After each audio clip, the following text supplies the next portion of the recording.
Правник, поранешен директор на управата за водење матични книги, според владата и ЕСМ е најкомпетентен за да ја води ЕСМ дистрибуција, односно најдобро ја познава топловодната мрежа поставена во град Скопје, го познава процесот на производство, можните дефекти, како и функционирањето на подстаниците. Бујар Дардишта е назначен на чело на ова предпријатие на државните електрани во негово време во 2019-та, кога беше директор на управата за водење на матични книги. Државниот ревизор утврди дека биле издадени над 20.000 погрешни изводи.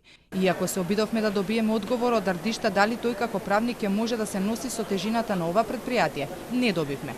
Инаку тој во ЕСМ дистрибуција доаѓа на местото на Менка Јовановска, дипломиран машински инженер. Според познавачите, на вакви позиции на новите фирми на ЕСМ треба да бидат поставени стручни лица затоа што станува збор за сложен систем. Пожелно е покрај менаџерски способности раководните лица на новоформираните фирми на ЕСМ да имаат и технички познавања од системот за топлификација. Ако луѓето во БЕГ работеле подолги години на оваа проблематика или во стара топлификација, подобро би било луѓето од таму да се земат, затоа што тие имаат искуство во работата, бидејќи станува збор за сложен, но и стар систем кој е тежок за одржување. Инаку ЕСМ дистрибуција управува со топловодната мрежа, задолжена е да ги санира сите дефекти, да врши редовни контроли во подстаниците и да врши квалитетна и сигурна испорака на топлинска енергија до сите потрошувачи.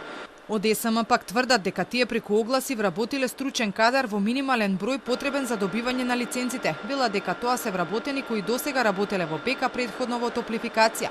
Од компанијата уверуваат дека дополнително ќе се преземат и други луѓе, а дел од задачите ќе се вршат со кадар вработен во подружниците на ЕСМ. Во ЕСМ дистрибуција планот е да се вработат 144 лица, во снабдување 88, а во дејноста производство 94. Според информациите на Телма, од поранешно БЕК производство во сегашната фирма на ЕСМ продажба, превземени се само дел од вработените. За 25 лица состојбата се уште е неизвестна. Инаку ЕСМ го превзема парното грејење, откако БЕК ги загуби трите лиценци.